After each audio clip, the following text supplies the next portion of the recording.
Chapter 4, You're All Right in My Book. Wow, here's your like you are. I want to point out something before I read the chapter. Have you noticed how the numbers look a little different? These are Roman numerals. And in Roman numerals, you're going to notice that we have 1 written this way. 2 is 2 lines.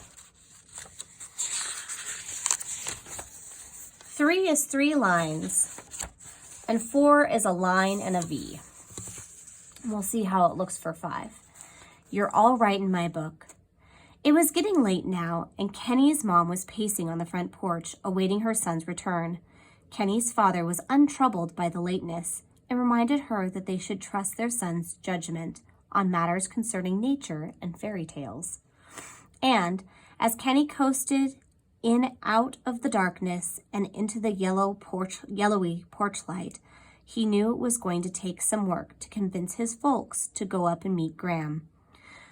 So he got to it immediately upon his return. He recounted in great detail his conversation with the dragon. During his bath, he told his mom, he was swallowed up in an earthquake centuries ago where he survived by drinking lava and eating fiery rocks. But it's okay. He won't burn me. As he climbed into bed, he told his father, Graham says there used to be dragons everywhere eating people and burning castles. But don't worry, Dad. He won't eat me. And at breakfast the next morning, he told both of his parents, he likes to read and recite poetry and eat creme brulee. I can't wait to see him again. I'm thrilled to hear you've met someone you get along with so well, Kenneth, his mother said, as she flipped a 4th helping of pancakes onto his father's plate. But if you're planning on spending more time with that dragon, then I think it is best that your father and I go up and meet him too. Don't you think so, Pa? I do indeedy, his father replied, as he sipped his coffee. As long as this isn't some plan to eat my sheep, my son, or us, we're all on the same page. So after school, and after his father brought the flock in for the day, the family trotted up to the top of the hill with picnic baskets in hand to meet Kenny's new acquaintance. As they neared the grassy summit, Kenny's father stopped them, all just short of the hilltop.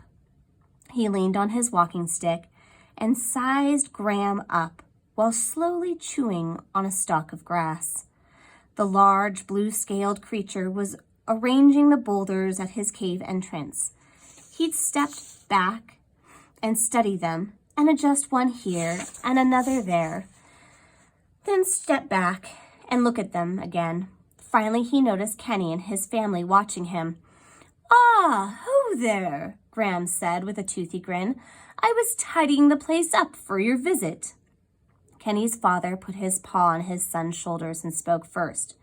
So you're not the type of feller to be deceitful to my little boy and trick us all into your belly. The drake's eyes went wide, and he let out the slightest gasp. Goodness gracious, no, he replied, but I may trick you into reciting a favorite poem. If your son's a chip off the old block, I would imagine you are a fellow connoisseur of the spoken word, yes? Kenny's dad just stood there chewing on his stalk of grass. The dragon looked at Kenny for a sign, but the boy just shrugged. At last, his mom grabbed his father by the arm and smiled at Graham. We are very delighted to meet you, Mr. Dragon. Thank you for not eating us. I think you'll enjoy my cooking much better anyway. She turned to Kenny. Kenneth, dear, help me set up the picnic blanket. Please allow me, Graham said, and walked up to offer assistance. In doing so, he inadvertently stepped right on Kenny's father's foot. His father didn't utter a word. His large eyes said it all. I am terribly sorry, sir, Graham said, then hiccuped. A small fireball puffed out of his mouth, engulfing the farmer. Kenny's father looked down at his son, and as the last of his singed eyebrows fell to the ground, the boy kept his mouth shut tight, barely suppressing his giggle. "Oh, goodness," the dragon said, covering his mouth. "I am a bit skimble-scamble today, and when I get nervous, I..." Kenny's mom took her apron off and wiped the ash from her husband's face. "Kenneth," she said, "get some cool water for your father's foot. It should keep the swelling down." "There's that creek at the foot of the hill," Graham said as he took the bucket that they used to carry refreshments. In the dragon's scaly hand, it looked like a little drinking cup. "Let me go get it." With that, he bounded off. "I don't want any whining, Pa," Kenny's mom said, putting his hat back on his singed hair. "You'll be fine. Besides, you're making him as nervous as all get out." With Kenny's dad comfortably soaking his foot, dinner was served. Spread out on the gingham picnic blanket was a delicious meal of radish souffle, sweet glazed carrots, and parsley potatoes. The dragon squealed, "Oh, I haven't had sweet morsels like this in a long time."